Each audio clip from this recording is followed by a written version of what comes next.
네, 어떤 사람들은 그 성화를 강조 하다가 보니까 또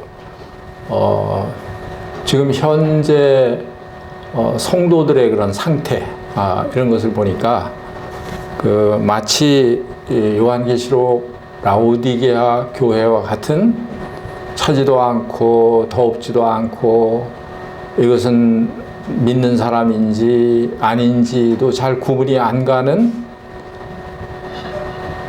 심지어 어떤 사람들은 예배 시간, 말씀 시간에 휴대폰이나 만지작거리고 앉아있고, 예배 시간은 늦어서 10분, 20분 늦게 오고, 그런 사람들이 또 가기는 또 빨리 가고, 뭐 이제 이런 모습들을 보니까 이건 아니라고 생각이 됐던가 봐요.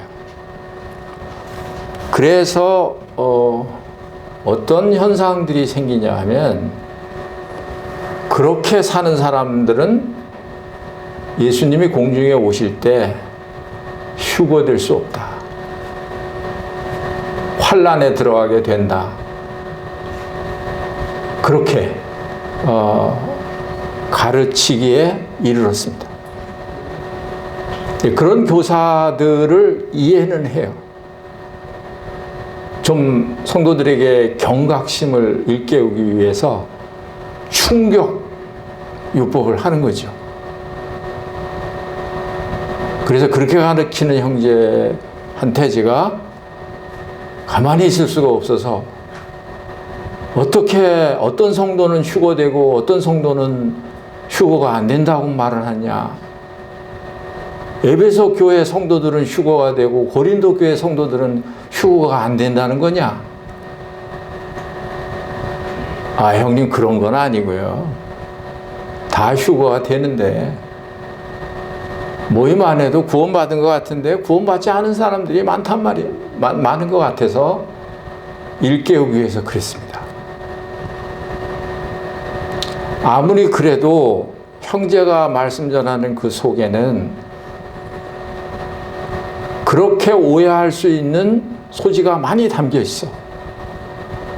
그러니까 말씀은 말씀대로 전해야 되고, 거룩하게 사는 것은 거룩하게 전해야 되고 강조해야 되고, 그런 것이지 기본적인 진리까지 바꿔가면서 그렇게 하면 우리는 진리를 떠나서는 아무것도 할 수가 없다.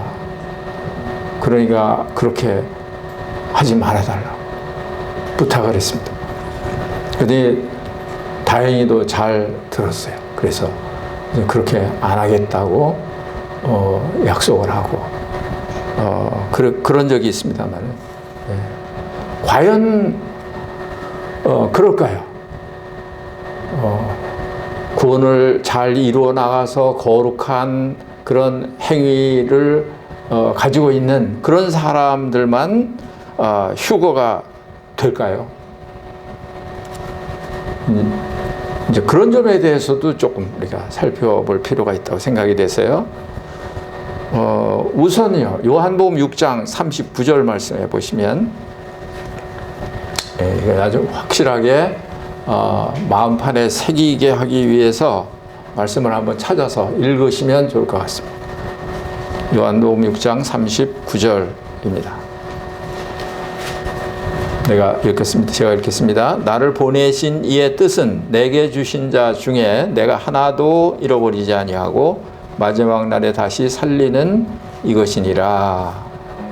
그러니까 하나님의 자녀들, 또 성도들 가운데는 강한 사람도 있고 약한 사람도 있고, 에베소 교회처럼 충만한 교회도 있고, 여기 이 대학로 교회처럼 충만한 교회도 있고, 어떤 교회처럼 또 냉랭한 그런 교회도 있고, 그 교회는 제가 얘기하면 안 되죠.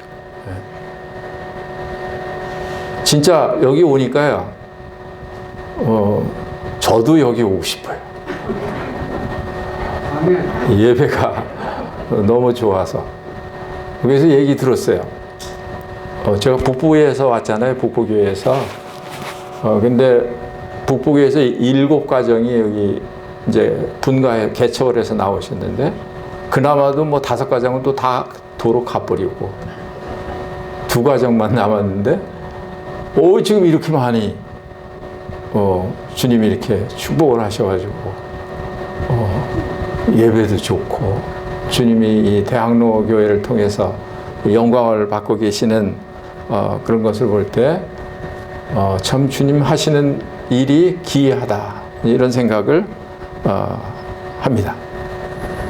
그런데 과연 그렇게 이기는, 승리하는 삶을 사는 사람은 휴거가 되고, 그렇지 않은 사람은 휴거가 되지 못할까?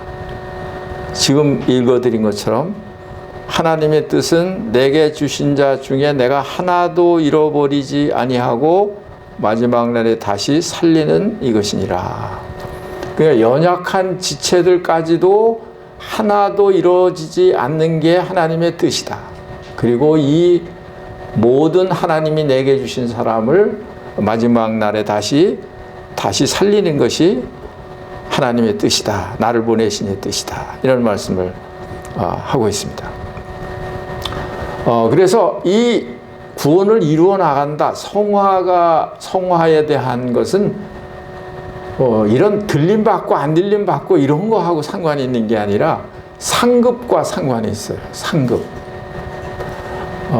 공중에서 벌어지는 일이 2가지가 있는데 어떤 2가지가 있을까요?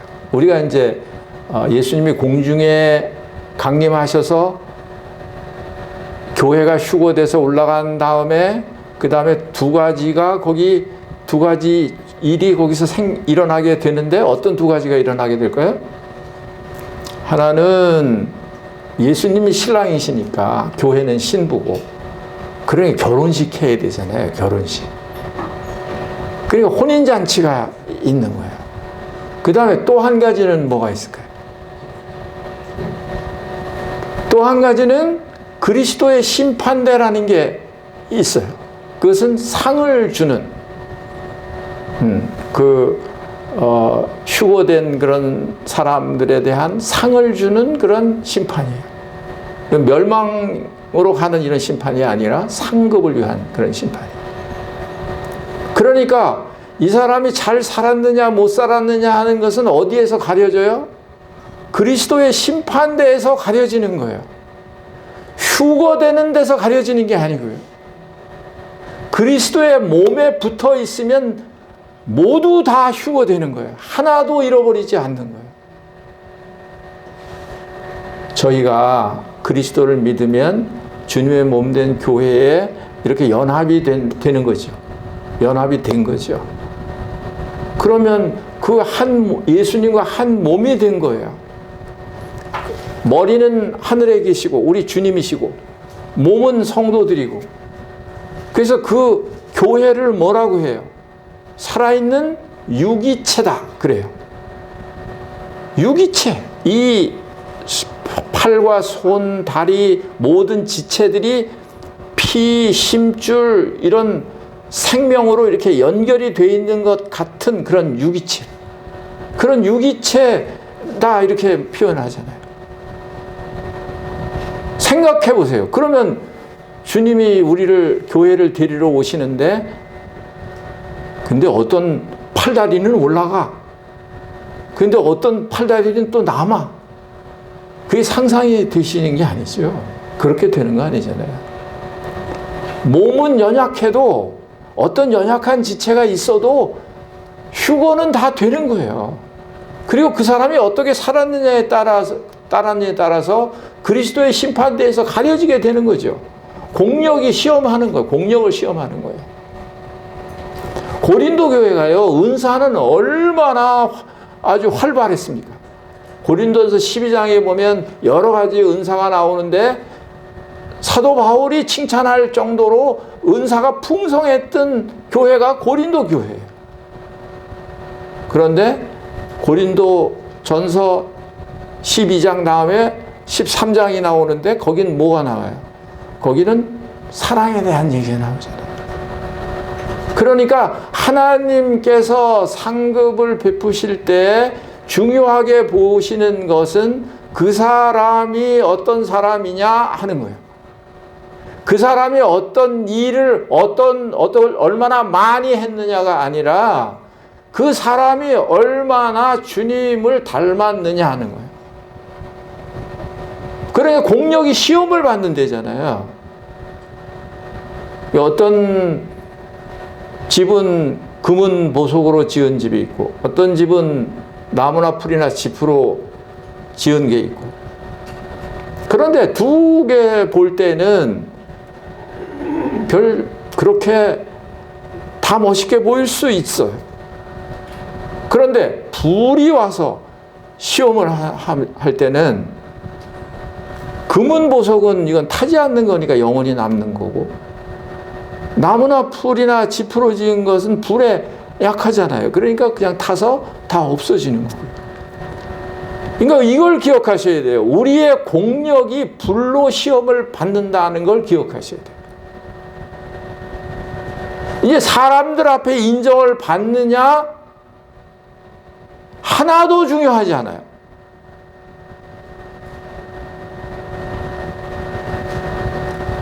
중요한 건 하나님에게 인정을 받느냐, 이거 중요한 거예요.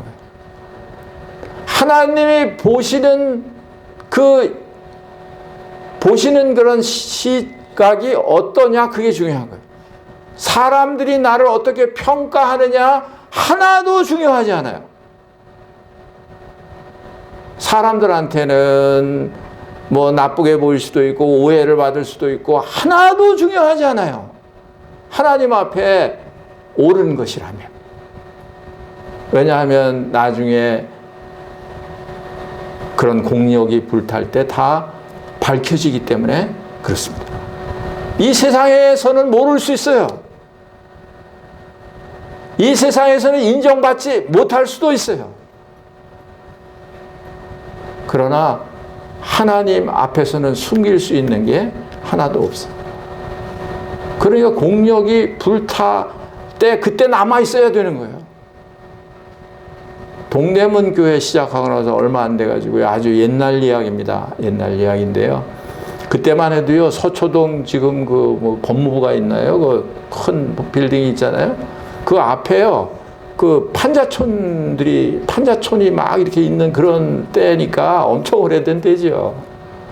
진짜 판자촌이에요. 그 베니아판이라고 하나요? 그 베니아판 가지고 한 평이나 뭐 두 평이나 해서 이렇게 사람들이 막 막고서 그냥 살던 그런 때였어요. 그런데 거기에 어떤 성도님이, 모임에 나오시는 성도님이 계셨어요. 그런데 잘 들어보세요. 이제 화재가 난 거예요. 남는 게 있을까요? 없을까요?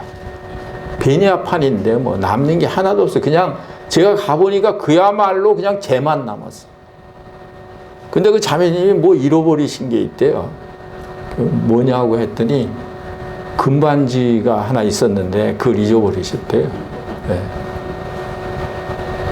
그래서 또 혹시 있나 하고 형제들하고 그 재를 뒤적뒤적 하면서 금반지 혹시 있을까? 찾아드리려고 찾았는데 성경에 찾으라 그러면 찾을 것이요. 진짜 금반지가 나타났어요. 타지 않은 거는 금반지 딱 하나. 그 외의 건 몽땅 다 재예요. 그래서 제가 이 말씀을 생각을 했어요. 아, 그때 가서도 그렇게 했구나. 그런 생각을 했습니다. 예, 그래서 그건 상급에 관한 문제예요. 상급에 관한 문제. 그건 휴거하고 상관이 없는 문제예요. 그렇게 겁준다고 해서 그 사람이 거룩한 생활을 하게 되느냐? 아니에요. 그러면 저도 그렇게 하겠어요. 저도. 휴거되고 환란에 들어가니까 거룩한 삶을 살아야 된다고 가르치겠어요. 그렇게 해서 거룩한 삶을 살 수 있다면요. 인간은 아까도 말씀드렸지만 완전히 부패한 인간이라서요. 그렇게 겁줘가지고 거룩한 삶을 살지 못해요. 그러면 이스라엘 사람들이 하나님 앞에 율법을 받았을 때 죽는다고 했는데 그럼 율법을 다 지켰게요? 그래서 의롭다함을 얻었게요? 아니잖아요. 못 지켰잖아요. 죽는다 그래도 못 지키는 게 율법이에요. 그럼 죽는다고 하고 막 겁주고 이러면 거룩한 삶을 살까요? 아니란 말이죠. 그렇게 되는 게 아니에요. 그래서 하나님께서 우리를 사랑으로, 은혜로 우리를 부르신 거란 말이에요. 그래서 사랑으로 우리 마음을 감동시키고 녹이고 그냥 값없이 거룩하게 만들어주고 하늘 아래 그냥 공짜로 주고 그냥 하나님의 의의 옷을 그냥 은혜로 입혀주시고 아무도 빼앗지 못하는 그런 약속을 우리에게 주시고 그러셨단 말이에요. 그러니까 우리는 어때요? 야, 하나님의 은혜를 생각하니까 우리 오늘 아침에도 예배드리면서 생각을 했습니다만 하나님의 은혜가 너무 우리에게 큰 거니까 나 같은 사람이 뭔데 하나님이신 그리스도께서 오셔서 그 고통을 당하시고 그 욕을 당하시고 그 수치를 당하셨단 말이죠. 그러니까 그 은혜를 받은 사람들이 너무 감동이 돼서 이럴 수 없다. 나는 이렇게 살 수 없어. 하나님이 나에게 베푸신 은혜가 이러기 때문에 나는 그 은혜에 합당하게 살아야지 이렇게 살 수가 없어. 이렇게 되는 것이지. 너 그렇게 살면 휴고 안 돼? 그게 아니란 말이죠. 그래서 하나님의 자녀는 한번 하나님의 자녀는 영원한 하나님의 자녀예요. 그걸 바꿀 수가 없습니다. 바꿀 수가 없어요. 어떤 사람하고 이 교제를 하는데 그분이 뭐라고 얘기하면요. 바꿀 수 있냐 그랬더니 호적을 파도 안 되죠. 그러더라고요.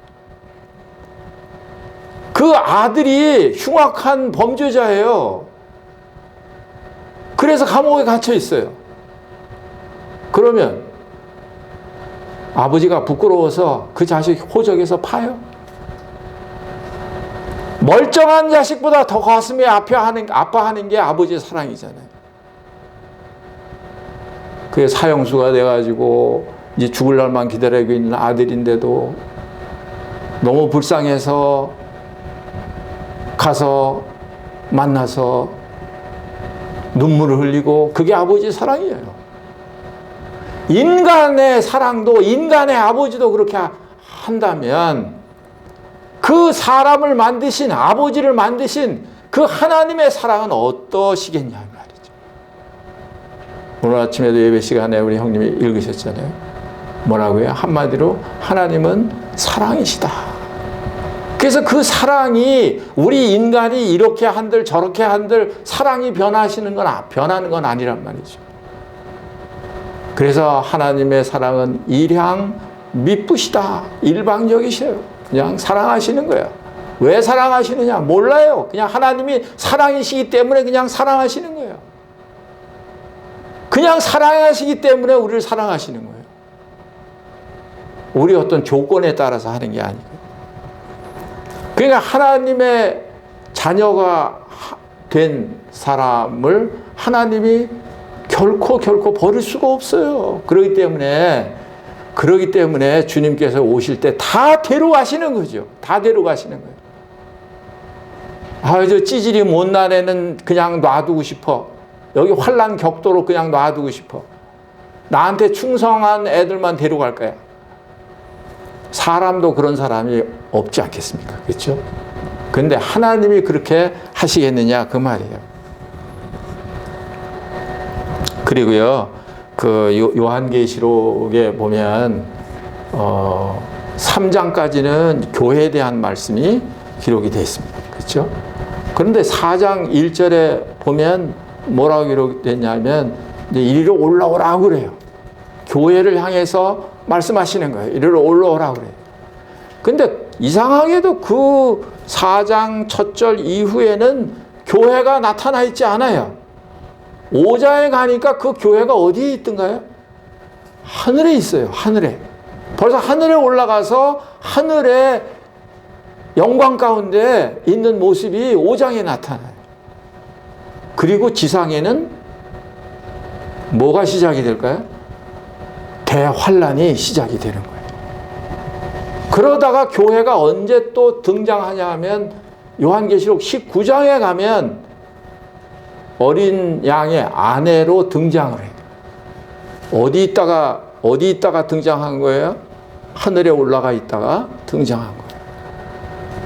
그러니까 이 환란 기간 동안에 교회는 지상에 있지 않습니다. 물론 환란 동안에도 구원받는 사람들이 있어요. 그 사람들은 어떤 사람들이냐 하면 대체적으로 완악하고 그리고 하나님을 알지 못하고 그리스도를 십자가에 못 박은 유태인들, 그 유태인들에게 회개할 기회를 주는 것이 7년 대환란의 목적 중에 하나예요. 그래서 고난을 겪다가 주님이 지상에 강림하시기 전에 유태인들이 깨달아요. 아, 옛날에 우리가 그 예수, 우리가 잡아 죽였던 십자가에 내주었던 그 예수, 그분이 메시아였는데 그걸 몰라보고 우리가 십자가에 죽였구나. 그러면서 가슴을 치고 회개하게 돼요.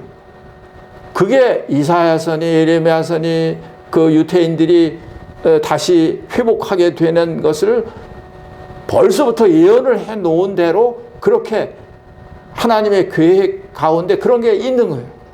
그러니까 환난 중에는 교회는 없어요.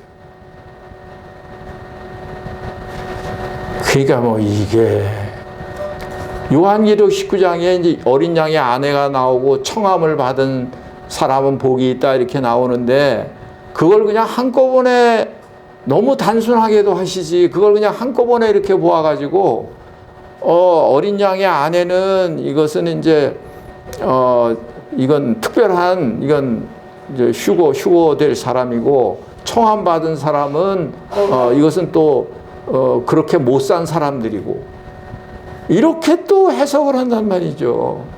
거기 청함을 받은 사람들은 누굴 얘기하는 건가요? 이건 지상재림 때 부활하게 될 유태인들의 구원받은 그 유태인들, 구약의 성도들. 그 청함을 받은 사람들이 그분들은 우리하고 신분이 달라요. 교회가 언제 시작이 됐을까요?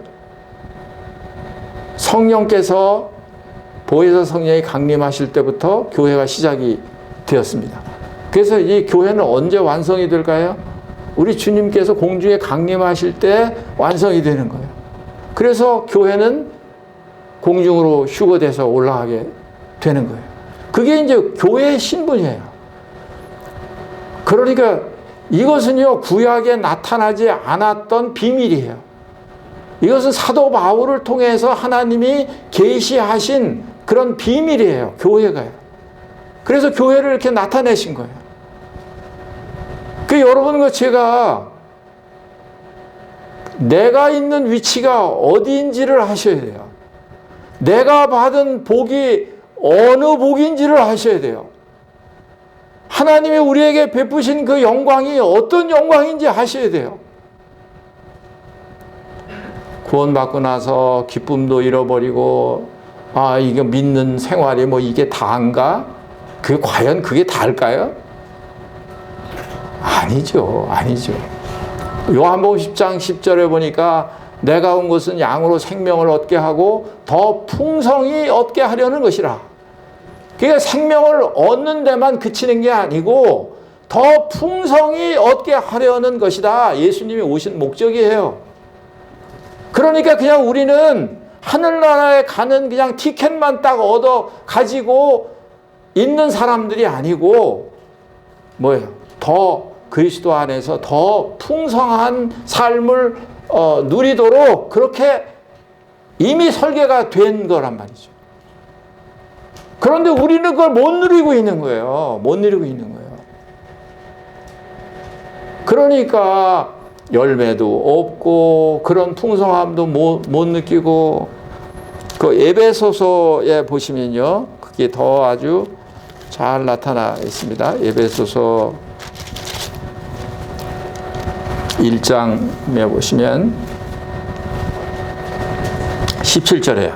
예, 그래서 사도 바울이 에베소 교회 성도들에게 안타까운 마음으로 얘기하시는 거예요. 17절에 우리 주 예수 그리스도의 하나님 영광의 아버지께서 지혜와 계시의 영을 너희에게 주사 하나님을 알게 하시고, 뭐 이분들이 하나님 모르는 사람들인가요? 하나님 알게 해달라고 하게요? 하나님 아는 것은 이제 그냥 기본적인 것밖에 지금 모르는 거잖아요. 그 깊이, 그 하나님의 사랑의 깊이와 높이와 그 길이가 넓이가 어떤 것을 알게 하기를 원한다. 그 뭐 어떤 사랑이에요? 하나님의 사랑은요. 한이 없는 사랑이에요. 끝이 없는 사랑이에요. 우리가 알고 있는 사랑은요, 거기에다 비하면 아무것도 아니에요. 그 여기 지혜와 계시의 영을 너희에게 주사 하나님을 알게 해달라고. 18절에 너희 마음의 눈을 밝히사 그의 부르심의 소망이 무엇이며 성도 안에서 그 기업의 영광의 풍성이 무엇이며. 놀라운 영광의 풍성이 있는데 구원받은 사람들이 그걸 못 누리고 산단 말이죠. 그러니까 구원을 이루어 나가는 삶이 안 되는 거예요. 로마서의 7장, 8장에 넘어가면 성령을 쫓아 행하라 이런 말씀들이 나오잖아요.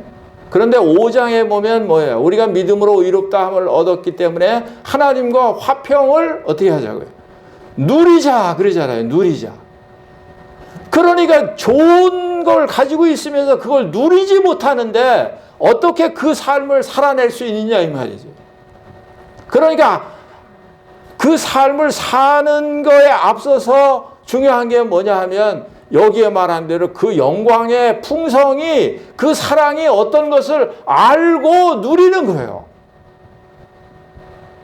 그러니까 우리 대학로교회 성도님들이 그런 성도님들 되시길 바랍니다. 네. 우린 지금 요만큼밖에 모르는 거예요. 그리고 찰싹찰싹 아이고 이게 믿는 생활이 이게 다인가? 아이. 예. 그러니까 누구한테 얘기하기도 부끄럽고 나 같은 사람 만들까 봐 부끄럽고 과연 그렇겠느냐 이 말이죠. 아니단 말이에요. 나에게 문제가 있는 거지 하나님에게 문제가 있는 게 아닌 거예요. 하나님이 하신 일에 문제가 있는 게 아니에요. 19절에 그 힘의 위력으로 역사하심을 따라 믿는 우리에게 베푸신 능력의 지극히 크심이 어떠한 것을 너희로 알게 하시기를 원하노라. 능력이 어떤 능력이에요? 이것은 썩어서 냄새나는 사람도 부활시킬 수 있는 그런 능력이에요. 마른 뼈들도 일으켜서 산 사람으로 만드신 그런 능력이요. 죽은 나사로를 명해서 무덤에서 나오게 하는 그런 능력이요.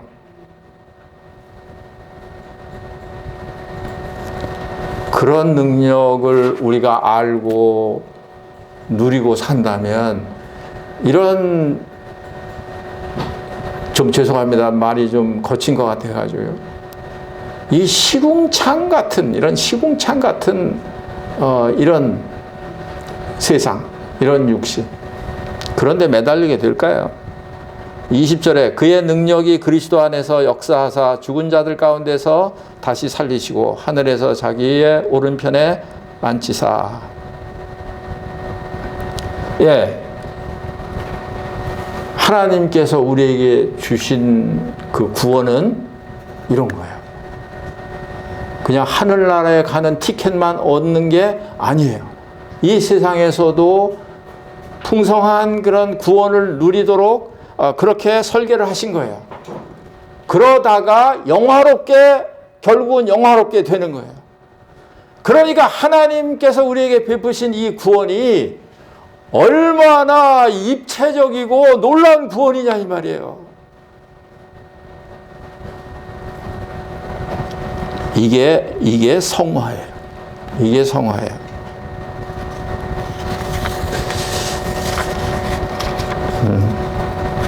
제가 1시까지만 마칠게요. 이 시계 틀린데요. 35분입니다, 지금. 네, 아직 조금 여유가 있습니다.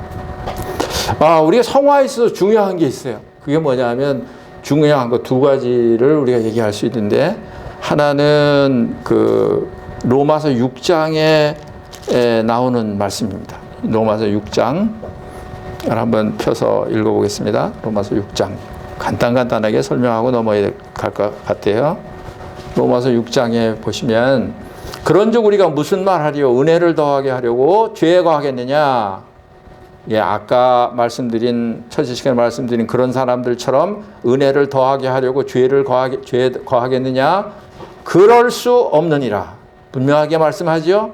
죄에 대하여 죽은 우리가 어찌 그 가운데 더 살리요? 3절에 보니까 예를 들어서 침례를 예를 듭니다. 무릇 그리스도와 합하여 침례를 받은 우리는 그의 죽으심과 합하여 침례를 받은 줄을 알지 못하느냐. 그래서 이 침례는 그리스도와의 연합이다, 이렇게 말할 수 있습니다. 그래서 예수님이 침례를 받으신 것도 그렇습니다. 예수님이 무슨 죄가 있으신가요? 침례 요한한테 침례를 받으셨는데 이렇게 해서 하나님의 의를 이루는 게 마땅하다 그러셨는데, 침례 요한이 볼 때는 하나님의 거룩한 어린 양인데 침례를 받을 필요가 없는데 어찌하여 나한테 침례를 달라고 하십니까? 그러시는 거예요. 예수님께서 이렇게 해서 하나님의 의를 이루는 게 합당하다, 그렇게 말씀하셨잖아요. 죄가 없으신데 예수님이 왜 침례를 받으셨어요? 우리 때문에, 우리 대신 침례를 받으신 거예요. 그렇죠? 우리와 함께 침례를 받으신 거예요. 그러니까 이 침례는 그리스도와 연합이라는 의미가 있어요. 그래서 예수님께서 죽으실 때, 2000년 전에 십자가에서 죽으실 때는 혼자 죽으신 게 아니라 우리와 함께 십자가에 못 박히신 거예요. 우리가 할 수 없기 때문에 그리스도께서 하신 거예요. 우리가 우리를 죽일 수 없잖아요.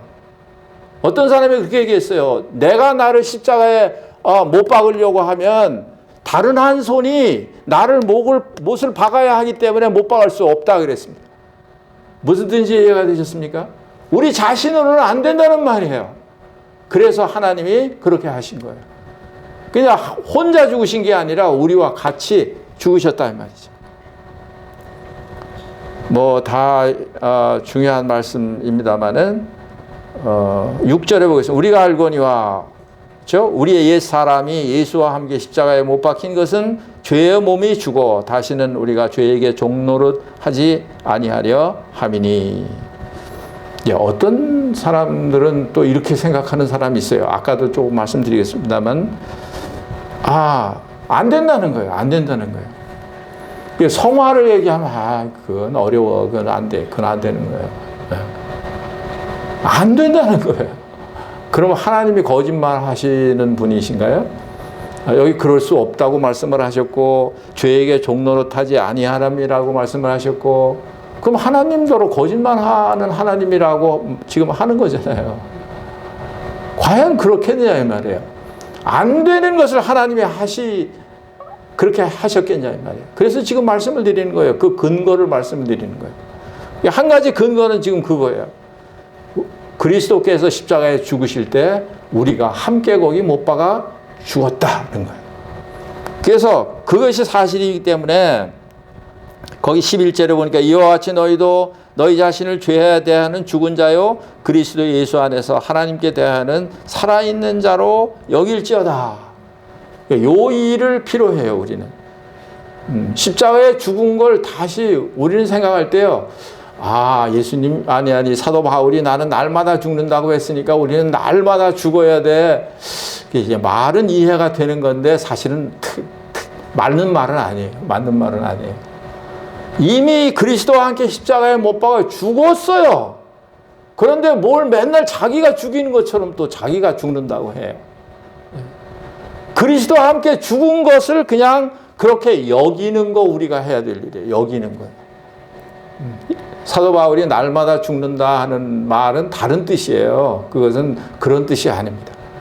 그게 이제 고린도전서 15장에 나오는 말씀이잖아요. 여러분들이 잘 아시는 대로 부활의 관계에서 기록한 그런 말씀에서 나오는 말씀이에요.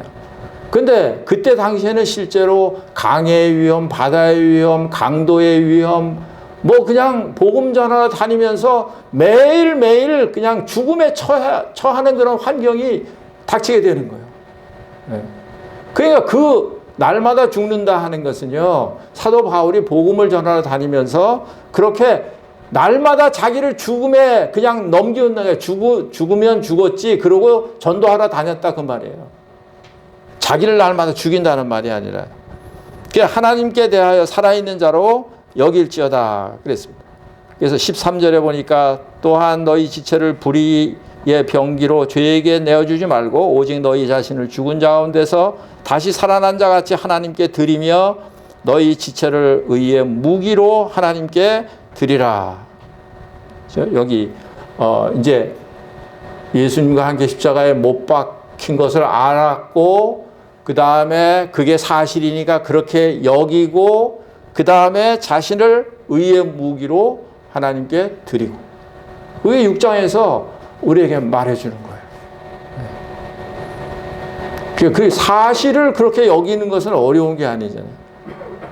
거짓말을 그렇게 여기는 것은 그건 속는 거고 진리를 그렇게 여기는 것은 그것은 당연한 것이고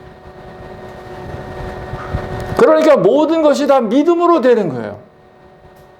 성화 자기 노력으로 된다고 생각하십니까? 전혀 아니에요. 하나님이 이루신 일 때문에 가능한 거예요. 여기에 기초된 것이에요. 그래야 그것을 힘입고 그것을 의지하고 그렇게 사는 거예요. 그러니까 이렇게 했으니까 죽었으니까 죽은 사람처럼 살으라는 거예요. 그러면 죽었다고 하니까요, 우리가 잘못 오해를 해요. 또 죽었다고 하니까 그럼 왜 육신의 성품은 왜 아직 살아있느냐 질문을 해요. 왜 육신의 성품은 살아있을까? 십자가에 못 박혀 죽었는데. 그런 의미는 다른 거하고 마찬가지예요. 그 이해를 돕기 위해서 제가 한 가지 예를 드릴게요. 법에 보면 공소권 없음이라는 법이 있어요. 그렇죠? 뭐 여기 어떤 분도요, 정치하는 어떤 분도 막 범죄한 것이 막 수사가 접근해서 들어오니까 그냥 어떻게 해서 죽었는지 하여튼 죽었잖아요. 그 다음에 더 죄를 물어야 안 물어요? 대통령도 그렇게 해서 죽으셨잖아요. 근데 그 죄를 그 뒤로 또 물어야 안 물어요? 안 물어요. 그게 뭐예요? 공소권 없음이에요. 그러니 살아있는 사람, 이 법이라고 하는 것은 살아있는 사람한테 어떤 교화나 징벌을 목적으로 그 법을 적용하는 건데 그 당사자가 그냥 세상에 없어졌어요. 죽었어요. 그러니까 교화나 징벌을 할 수가 없어요. 그러니까 법이 성립이 안 되는 거예요. 그렇다고 해서 그 죄가 없어지는 거예요? 법적으로 공소권 없음이라는 판결이 난 것이지 그 죄 자체가 없어진 건 아니에요. 그래서 지금 일부 사람들이 난리잖아요. 너무 억울하다는 거예요. 당한 사람 너무 억울하다는 거예요. 그 사람 죽어서 없어졌지만 그러나 죄를 밝혀야 된다는 거예요. 왜 그래요? 죄는 아직 살아있어서 그러는 거예요. 그러니까 우리가 육체가 그리스도 함께 십자가에 못 박아 죽었다고 하는 것은 그런 의미예요. 법적으로 우리는 사망이 이제 지나갔어요. 사망이 이제는 그리스도께서 부활하심으로 사망이 다 무효가 됐어요. 우리는 그 안에 있는 사람이잖아요. 생명 안에 있는 사람이잖아요. 그런데 우리는 어때요? 아까 말씀드린 대로 육체를 아직 쓰고 살고 있어요. 그러니까 뭐예요? 그게 아직 남아있는 거예요. 성품이 남아있는 거예요. 습관이 남아있는 거예요. 그러니까 그걸 얘기하는 거예요. 그래서 이걸 하셔야 되는데 뭐냐 하면 그 7장에 넘어가시면 7장 21절에 보시면요. 그러므로 내가 한 법을 깨달았노니 곧 선을 행하기 원하는 나에게 악이 함께 있는 것이로다. 이걸 깨달아야 된다는 거죠. 그 구원받고 나서 자긴 천사가 된 것처럼 생각해요. 아, 나는 죄를 범할 수 없는 사람처럼 생각하고 있어요. 뭐 기쁨이 충만해요. 그런데 어느 날 보니까 죄가 자기를 끌려가고 있는 자신의 모습을 보게 돼요. 그럴 때 소스라치게 놀라요. 이게 뭐지? 내가 구원받은 거 확실한데 이게 뭔가? 당황해요. 이 사람 뭘 몰라서 그래요? 자기 속에 두 법이 있는 걸 몰라서 그래요. 성령의 법이 있고 또 죄와 사망의 법이 있고 이 두 가지 법이 존재하는 걸 몰라서 그래요. 그래서 사도 바울도 그것을 깨달았다는 거예요. 그리고 뭐라고 그러나 22절에 내 속사람으로는 하나님의 법을 즐거워하되 내 지체 속에서 한 다른 법이 내 마음의 법과 싸워 내 지체 속에 있는 죄의 법으로 나를 사로잡는 것을 보는도다. 오호라 나는 곤고한 사람이로다. 이 사망의 몸에서 누가 나를 건져내랴. 이렇게 탄식을 하잖아요. 그런데 바로 25절에 우리 주 예수 그리스도로 말미암아 하나님께 감사하리로다. 뭘 깨달았어요? 한 법을 깨달았는데 나한테 악이 함께 있는 것이로다 하는 그 법을 깨달은 거예요. 그 말은 무슨 말이죠? 우리 속에 생명의 성령의 법이 8장에 넘어가시면 이제 그런 말씀이 나오잖아요. 1절에 보면 그러므로 이제 그리스도 예수 안에 있는 자에게는 결코 정죄함이 없나니 이는 그리스도 예수 안에 있는 생명의 성령의 법이 죄와 사망의 법에서 너를 해방하였음이라 그랬습니다. 그러니까 우리 속에 생명의 성령의 법이 존재하는 거예요. 그러기 때문에 우리가 성화를 이루어 나갈 수 있는 근거가 되는 것이에요. 내가 하는 게 아니기 때문에요. 그 생명의 성령의 법이 하시는 거기 때문에. 뭘 기초로 해서요? 그리스도와 함께 내가 십자가에 못 박아 죽은 것을 기초로 해서. 그래도 가능하지 않아요? 김영재 너는 그러면 항상 이기고 사냐? 아니요. 저도 넘어지고 그것 때문에 슬프고 가슴 아프고 사도 바울도 이렇게 탄식을 하는데 나 같은 사람이 그걸 어떻게 하겠어요?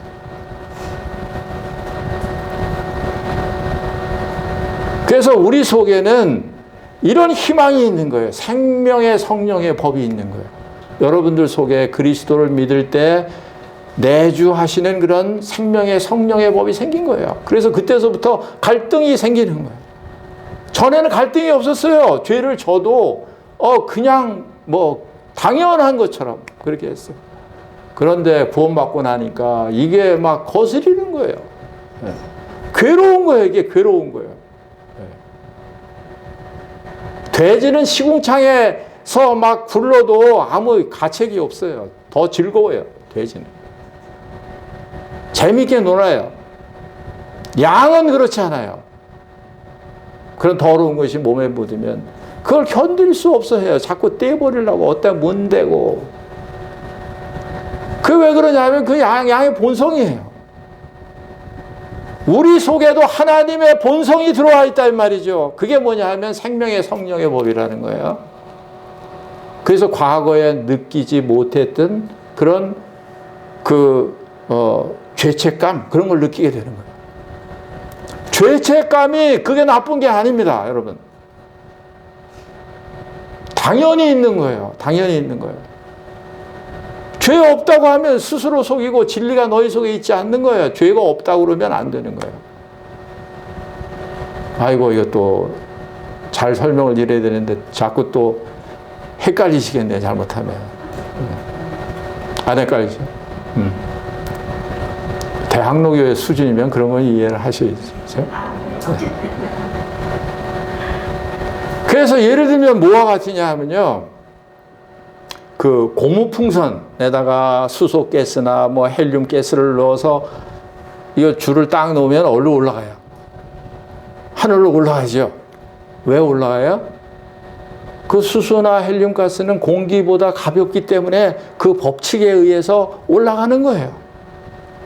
그런데 본래는 어떤데요? 중력의 법칙에 의해서 모든 물건은 다 아래로 끌어 당기는 그런 힘이 있는 거예요. 이게 죄와 사망의 법이에요. 죄와 사망의 법은 이렇게 당겨요. 이렇게. 그런데 생명의 성령의 법도 그것도 법이에요. 그렇기 때문에 죄와 사망의 법을 거스려서 공중으로 올라가는 거예요. 여러분과 제 속에는 그런 생명과 성령의 법이 계시는 거예요. 그렇기 때문에 성령을 쫓아 행하라는 거예요. 무슨 생각을 하고 사느냐 이 말이에요. 육신의 생각은 사망이고 영의 생각은 생명과 평안이라는 거예요. 그러니까 그게 뭐예요? 육신대로 살면 지옥 간다는 말이 아니고요. 사망이라는 건 여러 가지로 말할 수 있어요. 네 가지로 말할 수 있습니다. 하나는 우리 영혼이 죽은 거, 그걸 사망이라고 해요. 그 다음에 육체가 죽는 것도 사망이라고 해요. 또 우리 영혼이 지옥불에 들어가는 것도 그것도 둘째 사망이라고 해요. 그것도 사망이라고 해요. 또 한 가지가 더 있어요. 그건 뭐냐면 하나님과의 교제가 단절되는 것이에요. 그것도 죽었다고 표현해요. 그러니까 로마서 8장에 육신의 생각은 사망이요 하는 것은 네 번째를 말하는 거예요. 하나님과의 관계, 교제가 끊어졌다는 거예요. 영의 생각은 생명과 평안이다. 이런 거예요. 이게 하나님이 주시는 그런 축복이에요. 그런 선물이에요. 왜 하나님을 많이 못 누리고 사느냐? 육신의 생각을 하고 살기 때문에 그래요. 그러니까 그건 사망이에요. 하나님과 교제가 끊어지는 거니까 거기 좋은 게 있을 리가 없어요. 풍성한 게 있을 리가 없어요. 신령한 게 있을 리가 없어요. 그런데 생명의 성령의 법을 따라 행하면 그것은 생명과 평안이라고 그러잖아요. 지금 코로나 시대라서 여러분들이 얼마나 어렵습니까? 사실이요. 그런데 한 가지는 기억하셔야 돼요. 이 세상이 이렇게 코로나 때문에 살기 힘들고 뭐 여러 가지로 나를 위협하는 것들이 많이 있다고 할지라도 그래도 생명의 성령의 법을 따라 살아서 그 속에 생명과 평안이 있는 사람에게는 이런 모든 것을 다 능히 이길 수 있는 그런 능력을 가지게 되는 거죠. 네. 그래서 로마서에 환난 중에서도 우리가 즐거워한다 그러잖아요. 그러니까 영적으로 죽으면 이런 것을 고스란히 다 당하고 사는 거예요. 경제적인 위험, 건강의 위험, 이런 것들을 고스란히 이런 사회적인 위험, 이런 것을 고스란히 다 당하고 사는 거예요. 그게 안 믿는 사람들이 얼마나 불쌍한지 아십니까? 그런 걸 이길 힘이 없는 사람들이니까. 그러나 환난 중에서도 승리하고 즐거워할 수 있는 사람은 뭐예요? 영적인 사람이에요. 영적인 사람. 그게 신령한 사람. 생명의 성령의 법을 따라 사는 사람. 이런 사람은 사실은 죽음이 와도 뭐 어렵다 해야 제일 어려운 게 뭐 죽는 것밖에 더 있겠어요. 죽음은 모든 환난이나 어려움이 끝나는 거니까. 죽음이 온다고 할지라도요. 그래도 굴복했나요? 굴복 안 했잖아요. 그래서 고린도전서 15장에 많은 그런 순교에 대한 얘기가 나오잖아요. 그래서 죽은 자들 위해서 침례받는 거, 그것도 그런 것이에요. 침례받으면 넌 목배임을 받아서 죽는다고 해도 침례를 받고 나서 목배임을 받고 죽는 거예요. 이게 여러분과 제가 소유하고 있는 그런 성령님이고 그런 주님이시다는 거예요. 이게 성령 안에 있을 때 이거 가능한 거단 말이죠. 할 수 없는 게 아니라는 거예요. 내 힘으로 한다 그러면 그건 불가능한 일이지만, 그러나 하나님께서 모든 일을 다 이루어 놓으시고, 그리고 우리를 돕는 자로 성령까지 우리를 주시고, 그런데도 안 된다 그러면 그건 네가 안 하는 것이지, 네가 일부러 죄를 짓는 것이지 하나님이 죄 짓게 하는 사람이냐 이 말이에요. 그렇죠? 네.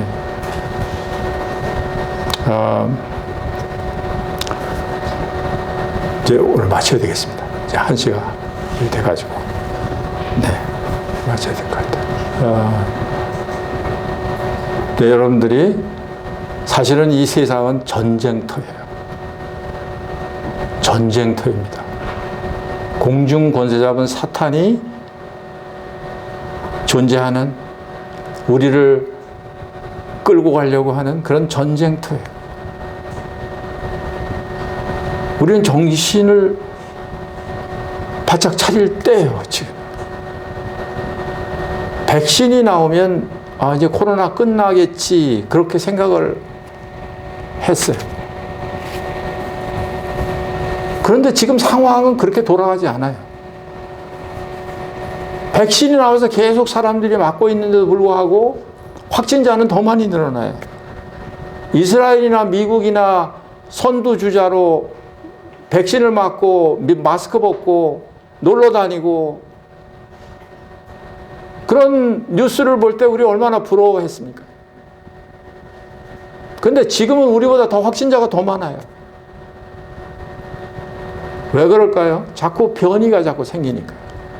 델타 변이, 무슨 코로나 플러스, 여러 변이가 자꾸 생겨요. 뉴스 보셨습니까? 요새는 또 뮤라는 변이가 또 막 우리나라에 들어오려고 지금 침투를 하고 있어요. 그거 들어와서 지금 못 막으면요, 그 다음에 이제 5차 또 유행이 또 시작이 될 거예요. 사실은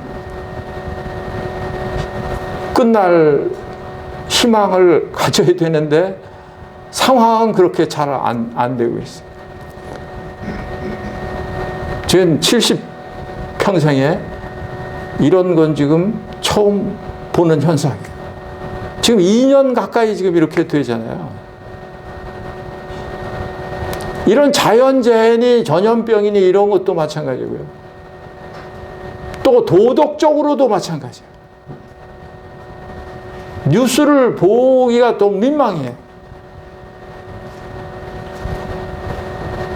사진을 보니까요, 어떤 남자가 이만큼 배가 불러서 있고 어떤 여자하고 같이 사진을 찍은 게 나왔어요.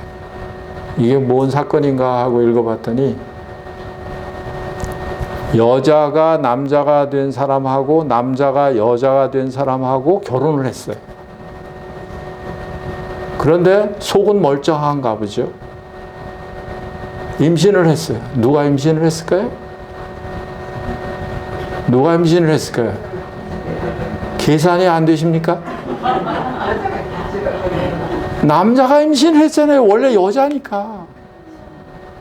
그게 남자가 배가 이렇게 불러서 있는 거예요. 이런 모습을 제 평생에 본 적이 없어요. 물론 이런 동성연애니 이런 것은요, 로세 때도 있었고요, 과거에도 다 있었던 거예요. 그런데 지금은 뭐냐 하면요, 이게요, 사회적으로 지지를 받는 데 있는 거예요. 더 나아가서 법적으로 지지를 받는 데 있는 거예요. 이건 완전히 사회가 다 그냥 타락했다는 거예요. 도덕적으로 다 무너졌다는 거예요. 언제든지 하나님은 도덕적으로 이렇게 됐을 때 하나님의 심판이 도래했어요. 로세 때도 그렇고 노아 때도 그렇고. 그래서 지금은 너무 임박해 있는 때에 우리가 살고 있는 것 같아요. 정치적으로도 마찬가지예요. 이제 7년 대환란이 시작이 되면 거기에 누가 나타납니까? 짐승이 나타나게 되잖아요. 적그리스도가 나타나서 통치를 하게 되잖아요. 전 세계를 통치할 지도자가 나오게 되죠. 그게 성경에 예언하고 있습니다. 그 통치자가 어떤 통치를 해요? 선한 통치요? 아니요. 배급 주면서 표를 맞지 않으면 배급도 안 돼요. 그러니까 7년 대환란 때 믿어서 구원받는 사람은 목숨을 내놔야 돼요. 죽으면 죽으리라 그러고 믿어야 돼요.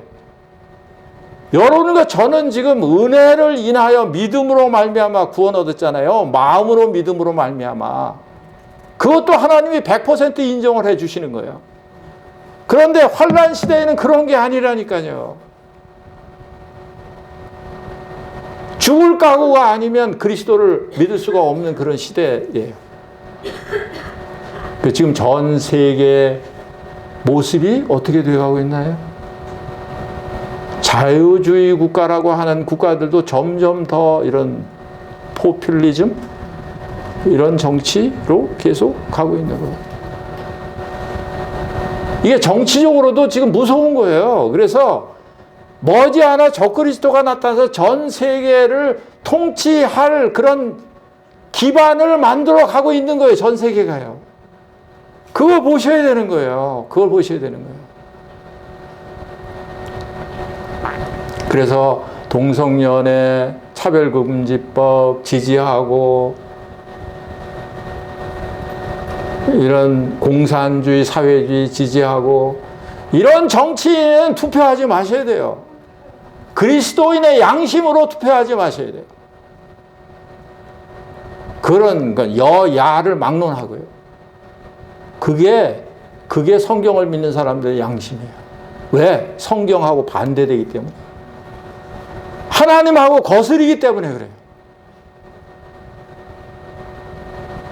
그래서 지금 우리는 이렇게 급박한 시대에 살고 있어요. 당장이라도 주님이 오셔도 아무렇지도 않을 만큼 그런 시대에 우리가 살고 있는 거예요. 그러니까 우리가 깨어서 신랑 되신 그리스도를 우리가 기다리고 그를 사랑하고, 네. 이 세상이 얼마나 우리 눈에 크게 보이는지 몰라요. 다른 사람들이 다 그 길로 막 가고 있기 때문에 나도 그 길로 안 가면 막 소외되는 것 같고 안 되는 것 같이 막 느껴지죠.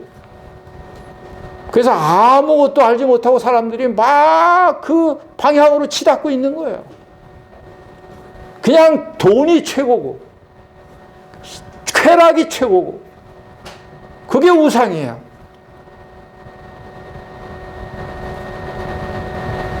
우리 성도들에게 하나님이 말씀하시는 건 뭔가요? 이런 세상의 염려, 재리, 유혹 이런 것들 때문에 너희 마음이 강팍하게 되지 않도록 주의하라는 거죠. 거기 매여서 살지 말라는 거예요.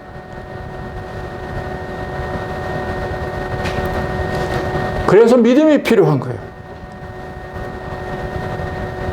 세상에 부모들도 자식에게 좋은 것을 줄 아는데 하물며 하늘에 계신 아버지일까 보냐. 그 말씀이 어디 있나요? 마태복음 6장에 있어요. 하나님께서, 하늘의 아버지께서 자기의 자녀들을 돌보시지 않겠느냐. 그러니까 믿음이 없으니까 막 방황하는 거예요. 자기가 막 해결하려고 하고 자기가 막 뭘 문제를 하려고 하고 하니까. 그러니까 더 꼬이는 거예요. 더 힘든 거예요. 그 육신을 따라가면 그리스도인들은 사실은 더 힘들어요. 그 물고기는 물에서 살아야 되고 송충이는 솔잎을 먹고 살아야 되고 그래야 되는 거죠. 그러니까 우리 믿는 사람들은 뭐예요? 그리스도 안에서 살아야 되고 신령하게 살아야 되고 그게 더 세상을 살아가는 지혜고 그게 능력이고 그게 세상을 살아가는 그런 방법이에요. 우리 방법이에요. 쓰러질 것 같지만 안 쓰러져요. 굶을 것 같지만 안 굶어요. 죽을 것 같지만 안 죽어요. 왜요? 죽음에서 부활하신 그리스도가 우리의 주님이시기 때문에. 네. 그렇죠? 네. 그 주님 끝까지 붙들고 바라보고 주님 오실 때까지 그렇게 인내로 경주하시는 그런 여러분과 제가 되기를 바라면서 말씀 마치겠습니다. 기도하겠습니다. 아버지 하나님, 참으로 저희들이 다행스럽게 생각이 됩니다. 주님을 만나지 않았더라면 이 험한 세상을 저희들이 어떻게 살았을까를 생각을 할 때 죽음에서 부활하신 영원하신 그리스도, 그분이 우리의 주인이 되시고 우리의 구원자가 되신 것을 생각할 때 감사와 영광을 돌립니다. 아버지 하나님, 믿음이 없는 저희들을 붙들어 주시고 믿음을 주셔서 살아계신 그 주님, 그분을 의지하고 이 험한 세상을 잘 이겨나갈 수 있게 해주시고 어려운 중에서라도 우리 주님의 그 크신 은혜가, 그 평강이 우리의 마음을 주장하게 하시고 우리의 생활 가운데 함께 하시기를 간절히 기도합니다. 오늘 이렇게 대학로 교회에서